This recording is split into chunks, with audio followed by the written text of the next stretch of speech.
Hey guys, welcome or welcome back. Tisha here, back for another Sister Wives Season 13 review.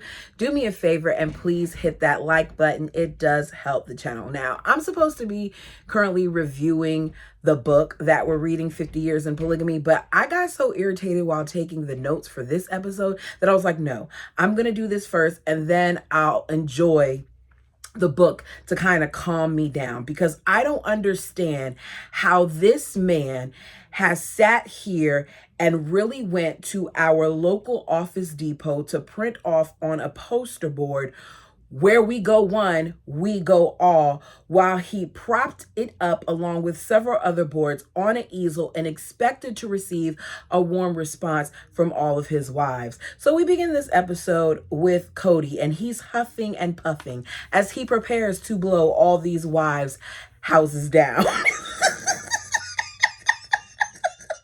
I mean, that's in essence what he's doing, right? He's preparing to pull the rug from under them from what they currently have, and he wants to take it away. So he has easel, and he has posters, and he has a pamphlet, packet, whatever, that he put together as what he's calling a business presentation for his wives, because they always have to vet businesses, and now they need to vet something that is kind of like a business move, but it's about them. Okay, keep that in mind. So he claims that he's there to give them information and to see where it goes, but that is not what this is. To me, this is him deciding what they are going to do and make it appear as if they have input, when he tells us in so many ways that they really don't. We're reminded that for 3 years he has been saying that they're gonna leave Vegas. Now, has he been saying this for 3 years to us? I don't recall. You all let me know down below in the comments. But according to him, he's been saying it for 3 years to his wives. But his wives feel like they have nice homes and that the kids are happy and that the kids are in school. So they treat him like an idiot whenever he brings it up. If you're telling me that my children are happy, that we have a home, that my kids are in school, that they're doing well and that they're flourishing, I would be looking at you like you're an idiot as well. He says he wants to get something done. Convincing one wife will never work. He has to convince them all. But he doesn't truly believe this, because he later lets us know that he is the head and what he says goes. So he tells us that he has to convince all of them. So he feels like the best way to do this is by backing up his argument and giving them the perfect business-like presentation. In other words, he's gonna blow smoke up there, you know what? Because that's what he's doing here. He feels like if he does this, then they'll all eventually say, yes, you're right. He is so manipulative, and he shows this time and time again. So he calls all the wives over one at a time to come over to Janelle's house. Christine states what I said earlier when she walks in, which is that Kody looks stressed out. She said he's pacing around and he looks like he's probably sweating. He very much so was sweating, because we saw the big ring under his armpit and his hair looked extremely disheveled. So her feelings are legit. And she feels like the fact that he's looking like this, whatever he's discussing or preparing to discuss, has to be legit. You can feel the tension in the air. So Janelle is like, you're going through all this fancy trouble. And he says yes, because that's what wives, do. The two of you are fancy and you are trouble. They chuckle at this, but I'm just annoyed because we know that something else is coming. We know what's coming. Robin and Mary walk in and they too are shocked. Kody says getting everybody on the right page sometimes is something that we struggle with. And the bird immediately is ready to stand by her man. And she says, yes, this is true. I'm telling you guys, I think that she knew about this, because her reacting, even when she first walked in and she saw the poster, and she was like, seemed like she was acting to me, but I could be wrong. So he hands out the pamphlets, the packets. Mary wants to know who helped him with it, which wife did, and he claims he did it on his own, that he is capable of doing it. Just because he says to the wives, I need you to make me breakfast, doesn't mean that he can't make breakfast on his own. He says to us that he has one shot to have them agree on this idea. only one. But I don't really feel like it was one shot because they didn't agree on it initially and he didn't let it sit there. We get reminded of for the umpteenth time that, Utah threatened them with prosecution. And as a result, they moved out, in the middle of the night. In the process of them leaving, their hearts broke for a while, but they ended up getting magic there in Vegas.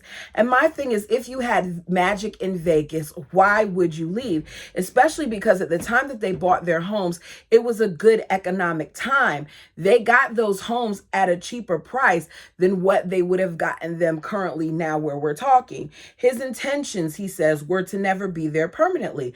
And I refuse to believe that you build 4 houses from the ground up.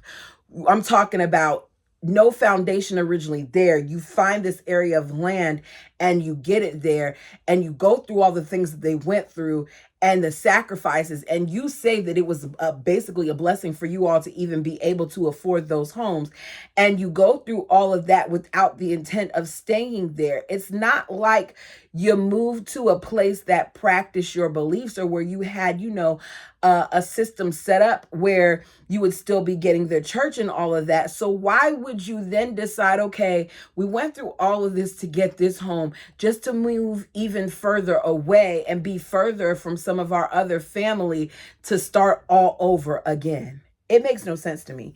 He claims that since their lawsuit won 3 years ago, he has been talking about moving back. Christine was mad and did not want to move to Vegas. Janelle, when she found out about everything, was ready to go. Robin said that the threat was there while they were in Utah that he could go to jail, so we had to move, but it was hard. They felt like they were being bullied and rushed and like they were completely uprooting their home. This is what Robin says. Mary said, we were doing what had to be done, which was leaving Utah. I don't think they had to do it, but they felt like they had to, so whatever. He claims they could build equity in the home as well as a business there, and that was his intentions in moving to Vegas, and then he wanted to leave. But how could you really think that if you never really looked into it? Kody proves to us time and time again that he is not financially responsible. Even with the move to Flagstaff, it was dumb. Why would you uproot your family knowing that the kids are happy there and they're thriving there and that you all have homes, just to the unknown of Flagstaff, where you're starting all over again, where you're going to have to rent to try to do what you already did here? In confessional now, he's talking about how they're not very functional as a family and how they've had trust issues, and some arose because of the Mary and the catfish situation. And then not long after that, she found an opportunity to buy a house in Parowan, Utah. I don't understand what one has to do with the other. In my opinion, there was no correlation, but Kody is going to maneuver this thing in a way that makes it seem as if what he's saying is legitimate, especially because we're talking about a situation that happened years ago, which is the catfish, and comparing it to her wanting to buy a home. She wasn't being sneaky about it. So despite her telling them time and time again that she wanted to get that house for her family, that she wanted it back in the family, that she had no intentions of living there, and that she just wanted to run a business from there, she once again is telling them this, and they're saying that they thought that she was going to leave. They did not want her to take her money elsewhere. On a bad day, he says he wonders, if poor marriage is, really the thing, that the well-being of his kids is where he's going to get the most resistance. But in truth, I feel it's all about him. That was really weird. I don't know what the hey-ho I was trying to write in my notes. I'm listening to me. I'm like, what in the world am I saying? I think what I'm saying is that Mary let them know over and over again that she had no intentions on moving to Utah. They weren't quite buying it. I feel like what it really boiled down to was they didn't want Mary to take her money out of the family. They wanted that money to remain in the family, and they knew that once Mary purchased that property on her own, that was her own thing, right? He tells us that he can't put his well-being below the kids' well-being, that the kids are all going to eventually leave them anyway, because he considers what the kids face as temporary, which goes back to show you the children's emotions and feelings do not matter to him, even though later on he's going to say it does.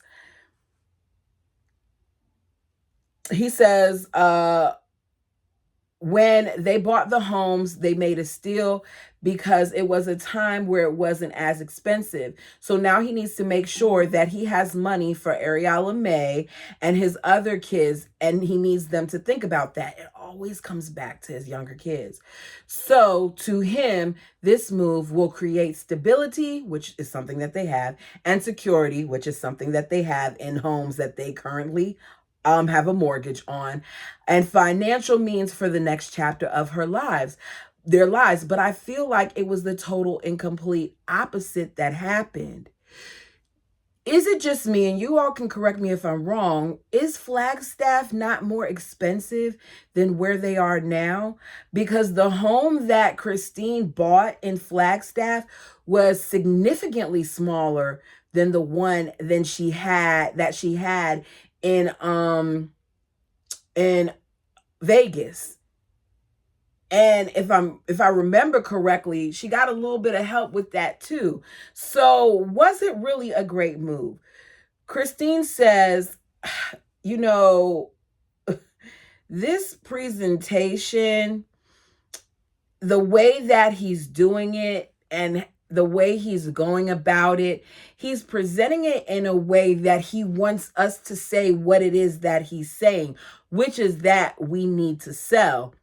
And I feel like it's pretty sneaky of him. And it was. He says, I've been trying to figure out, this thing for years. Our businesses sometimes cost us a lot of money and things are looking a little janky. Whose business is it that costs you all a lot of money? Because at this point, the only people who have a business is Janelle. I don't think Christine started her stuff yet. Janelle, Robin with the Sister Wives thing, and Kody. So whose business is janky? Because you can't include Mary on that, because Mary's stuff is doing good. She was able to get $20,000 in a matter of weeks to close on that house. So what are you talking about as far as businesses looking janky? He said, this is kind of why I want to go back to Utah. Janelle's like, you said that you didn't want to go back there, and I don't want to go back there. He says that, I kind of wanted to go back there and eventually run for office so I can change the law in our world.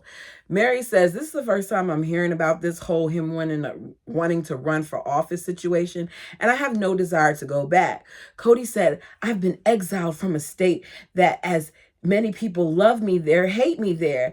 And I just want to know if Kody honestly believes that people are spending their day-to-day lives worried about where his family lives or about him, because the most of us don't. We only talk about it in terms of this show. I doubt that people who live in Utah are spending their day-to-day lives looking to see if Kody's in town. It's just not a thing. So Christine, Janelle, and Mary have no desire to be in Utah. But the bird says, if I had my choice and we didn't have these laws against us, then I would want to go there. So why did this change a few years later when they were in Flagstaff and Christine wanted to move to Utah? The bird then says, when, Kody started talking about wanting to go back to Utah and running to run for office, I just thought to myself that this is never going to end, that we're never going to have peace. So you all tell me down below if you think that this is part of the reason why she changed her mind, because she realized that if they went back, that Kody was still going to try to be some type of martyr or want to run, in I don't know. What reason do you think it is that she changed her mind? Janelle says, the biggest problem is for me when I think about this is it comes down to my kids. I'm not about to put them through this again. I'm at the point that I don't care about losing money. If my kids are on a steady path that I see that they're on, I don't feel like I need to uproot them. This, to me, Janelle, is an example of a parent who cares. This would be a different situation if it was where his job required for him to move. That's not what's happening here. Or maybe it is. Maybe it is that Kody saw the writing on the wall and realized that they didn't have anything else to give TLC other than weddings and babies. So he knew that this would create, more drama. After all, you never do know with Kody. Janelle points out that both Gwen, Gabe, and Aurora, their triplets, are going to be juniors next year. And why would you want to put them through a move knowing that? Kody says, I'm sure that, you feel like this is a roller coaster ride in my thoughts, but I'm showing you this to let you know it's not. I want us to be a home. I want us to be in a home that we choose to live in, not one that we're forced to live in. So you were forced to build 4 homes from the ground up? I don't understand what he's talking about. Janelle scoffs at what he's saying, especially the Utah portion of it, and he wants to know what they've gathered from this presentation. Janelle's like, okay, so it's about our financial stability. Christine adds, if we sell the house, the bird says, you're trying to preserve what we have. Mary says, now you're saying that now is the best time to sell and to get the most money out of our homes. Correct me if I'm wrong, but didn't they lose money in multiple ways from Kody's plan? Kody's plan had them paying a mortgage in one state while renting in another. What about that sounds like preserving funds? Sounds to me like what they were doing was they were hemorrhaging funds. The bird says, you understand that us doing this will mean that we have to go through what we did before. It will mean that we have the rentals. It will mean that we'll be, living in houses that are apart from each other. And he claims that he's optimistic about the whole thing. I think that despite what he says, this is exactly what Kody wanted. Robin says that the thought of this traumatizes her and is scary and is stressful because I can tell by his boards that he's very serious about this. Robin already knew that he was serious about this. And one of the reasons why she knew he was serious about this is because she later tells on herself about how a year before he told her about this.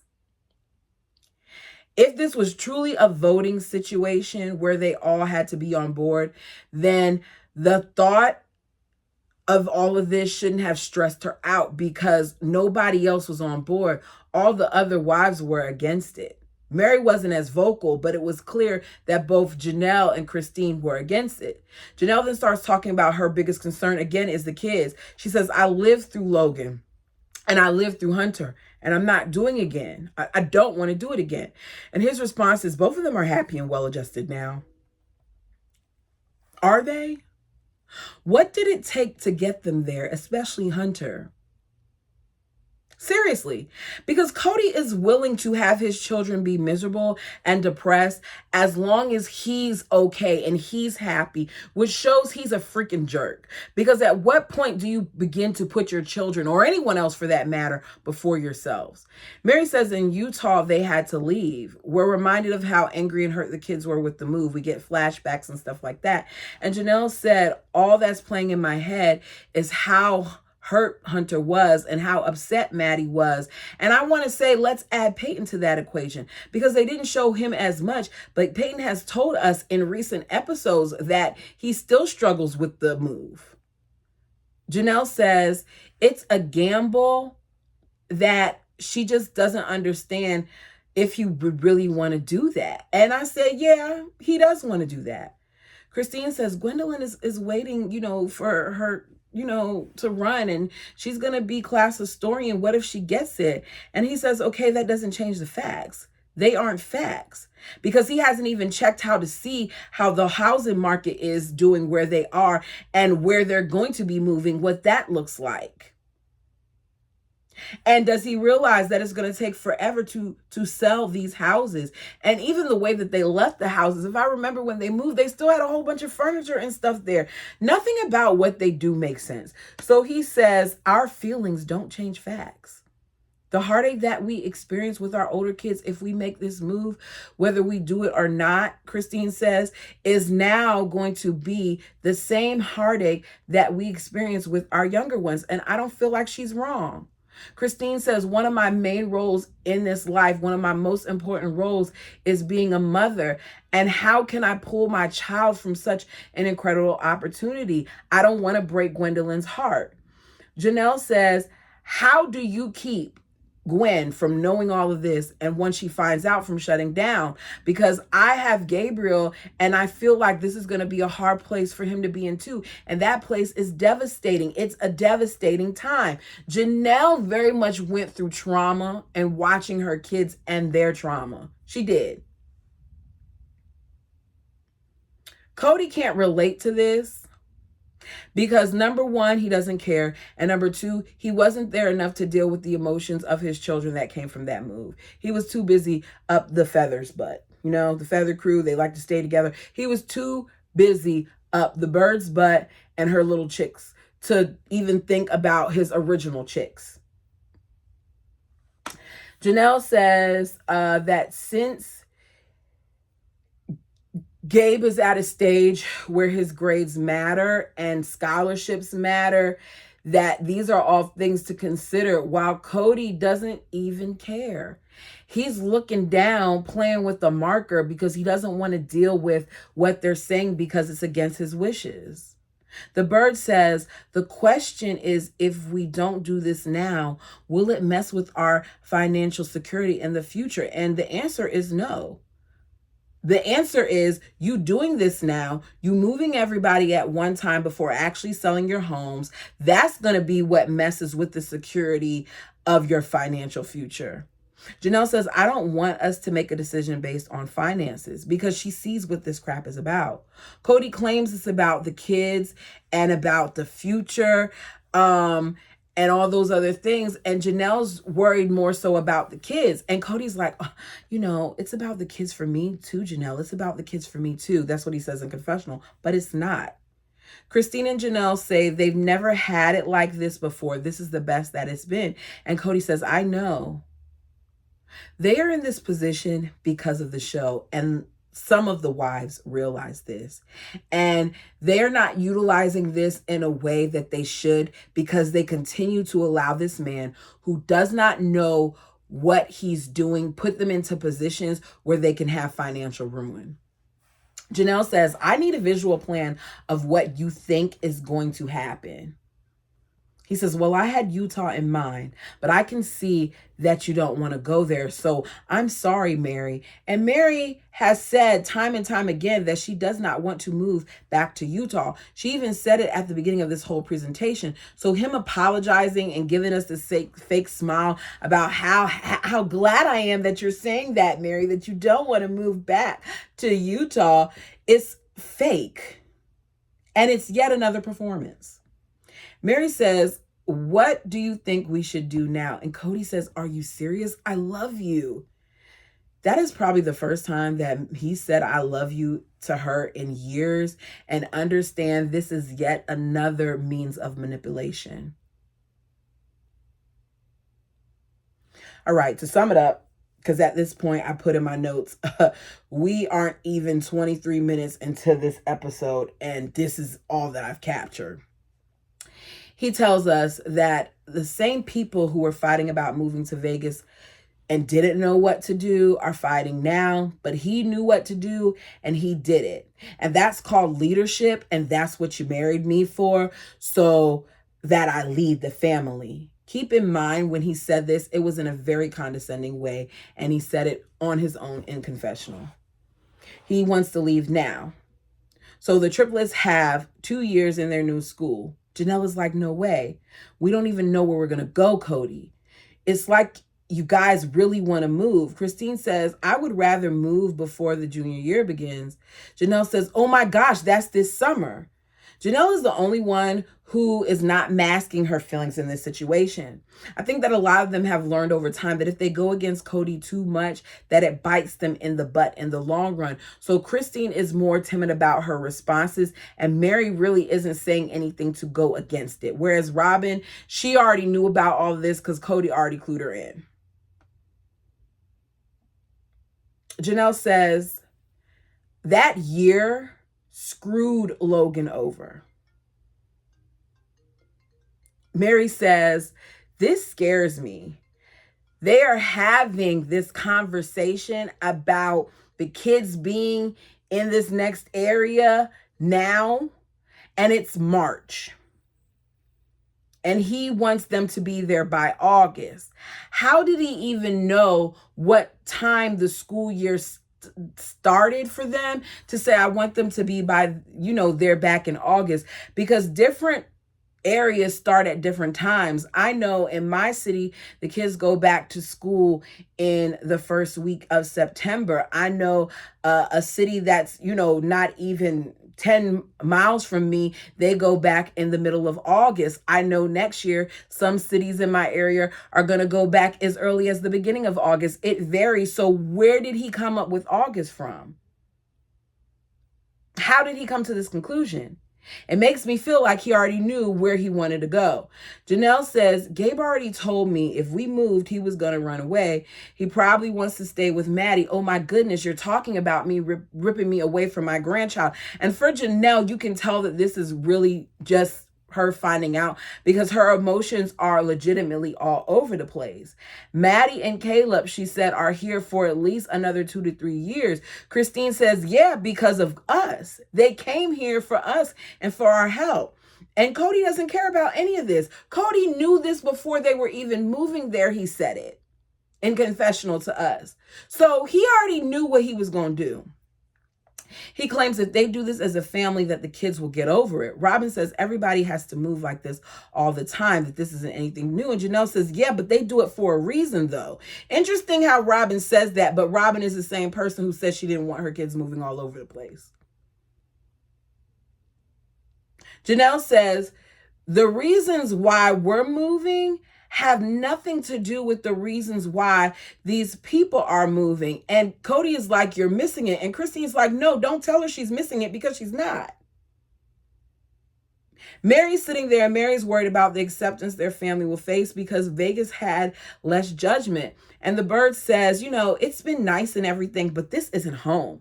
My mother, she stayed in, Utah while my father worked in Vegas because she didn't want us raised in this. Vegas wasn't home. And I call bull because you didn't have a problem with it before when it was closer to them. And now all of a sudden you got a problem with Vegas. You and Kody talked about this.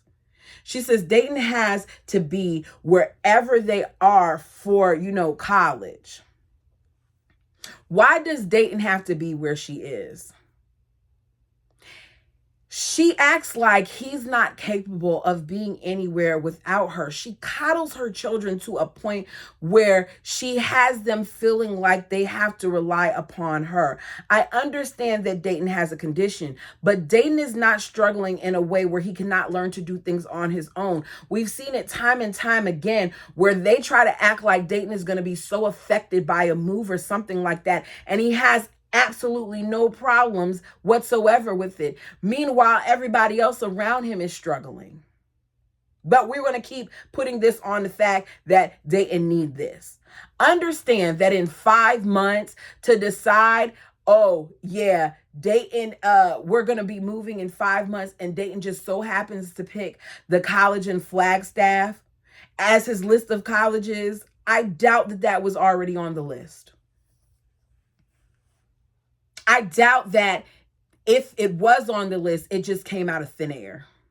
They already knew that they had intentions, and by they, I mean the Feathered crew, because their family is the only family that they care about. They knew that they wanted to move to that area, and that is why Dayton was so easily accepted into the college that he was. She says her focus this year has been getting him through senior year, has been getting him scholarships and getting him ready for college, that it takes some time for him to adjust, and that a year ago, Kody started really pushing this with her, which is her way of letting us know a year ago, Kody let her know that they're going to be moving. Her and Kody have already talked about this, and she told us the same thing about Dayton struggling to adjust before when they had 3 other moves, yet he didn't struggle at all. She told him that she told us that she told him no because she has to get Dayton through his senior year, but they can move once Aurora is about to be a junior, which all happens to be exactly what's playing out right before us. This was about him and Robin. Robin says, the faster we do this, the better. The timing works for the triplets. Janelle says, let's pray about it. Kody claims that, he is getting guidance from God, but I feel like Kody's guidance is his own. It's a lot of times where we like to say something told us or God told us. And sometimes whatever your belief system is, sometimes it's really you. Like you put a lot of stuff on other beings when really it's you that's telling you this. Kody tells us that eventually he's going to lead. And him leading may take them to places that they don't want to go to, ideas that they don't want to do, but he is going to lead, which goes back to me saying that this was all just for show. He didn't care what they thought. He was telling them, this is what we're going to do to get ready for it, and let's move. So they pray. And he feels like he accomplished his goal because now they're thinking, and they're going to be thinking about places that they need to go to. So it's another day. The wives gather in the kitchen to discuss their upcoming trip to see Hannah, as well as talk about Kody's suggestions. Christine says, I don't want to do the move, but I don't want to rock the boat too much either. I don't want my relationship with Kody to get damaged because of it. So Christine put her feelings aside again to save face with Kody, which goes back to her not being as open about the way she was feeling. So Mary is freaked out about the timing. Janelle says everything that she does with her life is a committee decision, right? And if this was a couple, it would be, so much easier to deal with this. But all these other pieces and all these other strong personalities make this even more difficult. Christine says she sees a pull to St. George with her daughter being there and Robin's parents being there, whereas Mary doesn't feel like it makes sense. She's like, if we're going to move, then let's move. Robin says she sees sacrifice, being close to her parents, but she doesn't want to live in Vegas. It's home, but it's not, it doesn't hit the things on her checklist. She said that it's not where she wants to retire. And I want to know, retire from what? Because what job does Robin really have? She starts then telling us how the school has changed and how there's just disciplinary issues now that are, and her kids are being exposed to a lot. And if you're so concerned about that, then do like what the Browns did before you came along and homeschool your kids. We then hear about how they moved more times than we could count. They talk about Hannah. Christine knew her since she was young. They went to the same church. Hannah did marry someone from the church, but they got divorced 20 years ago. And Janelle is like, I'm actually looking forward to this because this is a trip. So we change from that scene to the ladies going wedding dress shopping with Aspen. But it's not all of the ladies because Aspen wants it to be a smaller group of people. So it's Christine, Robin, Mary, not Robin and Mary, Robin, Maddie, Axel, and Hannah. I was surprised that Janelle wasn't there. I wasn't surprised that Mary wasn't there. The dresses at this shop don't have to be ordered. You pick out the dress that you want, you try it on, they alter it, and then that's that. Her wedding is June 17th, which we hear is about 4 months away. She tells them that she wants long sleeves and an open back, but we all know that this could be subject to change based on what she tries on. So we find out Mitch will be wearing a kilt. Aspen is excited about it. Hannah says, if you don't find anything here, then you can come with me when I go to Paris and find one. And Aspen and Hannah laugh about it. We find out that Aspen wants Hannah to make a headpiece for her, that she's done this from some of her other daughters' weddings, and I think that's a beautiful tradition to pass down. We see her trying on different dresses. They talk about how polygamous ceremonies, they don't walk down an aisle. She tries on the second dress, and everybody loves it, and that dress actually did look the best on her, if you ask me. It's not what she thought she would pick out, but she does look slender in it, she says. She says it has pockets, and it feels great. She said that Mitch, however, wanted her to be more covered, as did her father. So she's kind of concerned about how he'll feel about it. She's like, he's not very opinionated about many things. So for him to say he wants me to be a little modest with my dress and he doesn't want me to wear anything strapless, those are all things that I'm trying to keep in mind.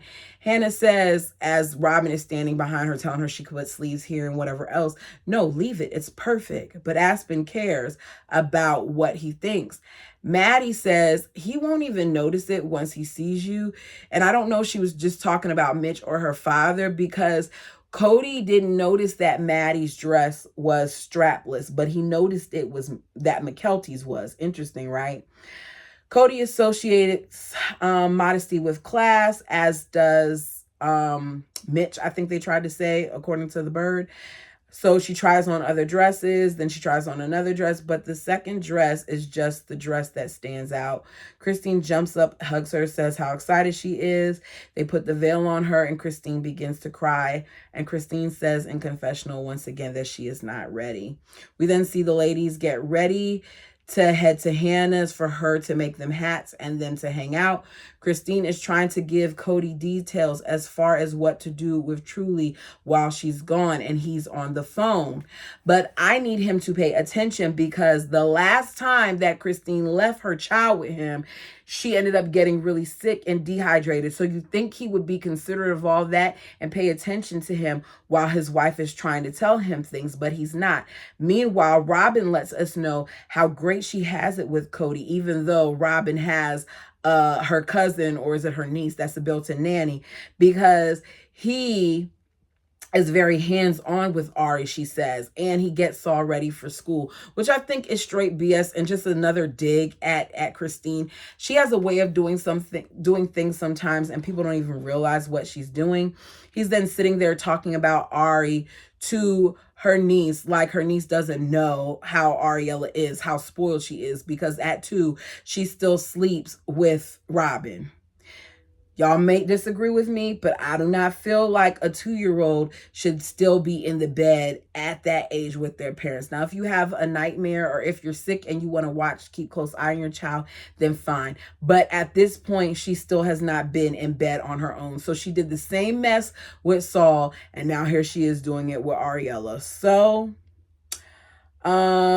we continue. Mary asks him to make sure that the post office picks up her package from the house. We then see the ladies head out to Seattle. Once they arrive, they're out to eat. Janelle says this is what she wants to do when they go places, not just have awkward lunches and eat. Janelle and Christine talk about gardening, and Janelle's reluctant on whether or not she'll start to garden because of this impending move. Christine lets it be known that she planted her things despite not knowing whether or not she'll even be around to see them sprout. And they say that they should do it. Christine talks about how she doesn't want to move in an area that isn't, going to be in the district where they eventually settle with the kids. Christine says, we believe in destiny and fate, and Gwen has become a leader. And, we can sell the house in Vegas and I'll rent, for a year and we can make it work. To me, this shows that at one point, maybe things weren't that great with Kody and Christine and there was a disconnect. But she says that she told Kody this and then that she'll travel back on weekends, and he told her no. I said, Janelle did it in the past. Why can't Christine? And right when I was writing that, Janelle said over the years that they did this and it didn't always turn out great. She admits in the past to being the one to stay behind, and her and Kody weren't good for a lot of years. I'm overhearing them talk. I'm hearing them talk about this, and while they're talking about this, I'm like, it doesn't matter what you all are saying here. You're just having these conversations just to have them, because he's going to do what he wants to do. Janelle and Christine say that they want smaller homes and admit that St. George would be financially feasible. Robin says it would be so easy to move there, but the treatment is just so unfair in America. Girl, please. Christine is all over the place. She says, letting one daughter decide the fate of my family isn't fair. Yet I'm noticing as they're talking about places to move, no one is saying anything about religious community. You would think that'd be one of the main reasons. Mary says she loved to live in Seattle Hannah is doing it. Christine says, I can't imagine how Hannah did this. They then get to Hannah's. They try on different hats. Robin, who barely has any taste, doesn't like a lot of them. I feel like they were a little rude with the joking and the laughter and things like that, but Hannah didn't seem bothered by it. They try on hats. Each one of them pick one that they are either going to wear or not wear at the wedding. Mary dares them all to wear a hat as they go out. They agree to do it. Janelle says as long as she doesn't have to walk down the street in it. So they do lunch. They talk about the excitement of the wedding, the theme of the bridal shower, which is going to be travel. Maddie is handling it, which goes to show you how close Aspen and Maddie were. They speak about how much fun Hannah is. We find out that Hannah got married in the church. And Hannah says, like, look, we were brought up to think that we were supposed to have a sister wife. And they keep asking her, like, in a roundabout way. And then Hannah's just like, look, it's not something I wanted. She listened to her own voice, basically. She said, with a sister wife, you know, she can see that there's friendship and a good camaraderie that comes with it.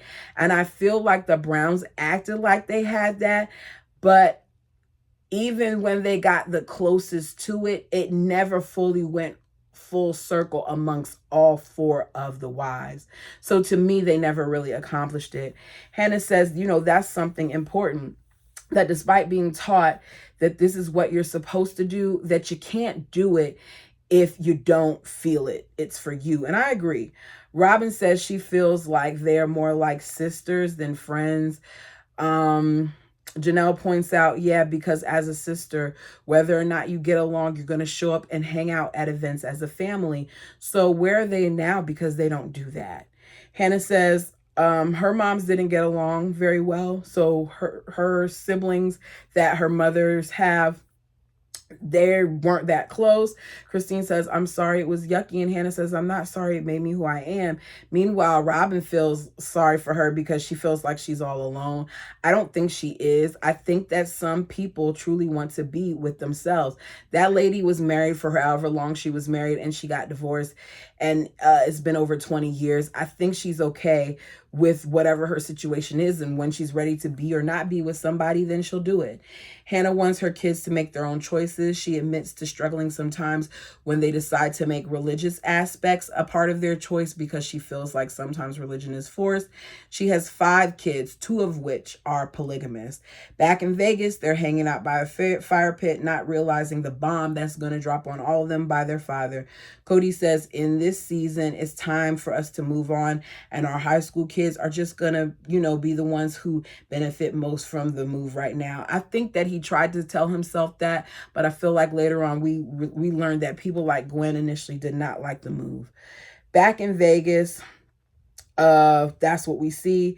We then see, not back in Vegas, back in Seattle, they do a Segway tour. It's fun. We hear different voiceovers from the ladies, and Janelle says for the first 5, 10, or even 20 years of floral marriage, it isn't great. I am not about to be stuck in anything that long. That's not great. Mary says, you know, that she's realizing that she acts differently with her friends than her sister wives and Kody, and she doesn't like that about her. So they're all talking about if they move on, what they hope to establish. I forgot to put my phone on my Mac on Do Not Disturb. And of course, when I record, everybody wants to FaceTime and call and all those other things. So sorry for all the interruptions and me getting thrown off, but you get the gist of this episode.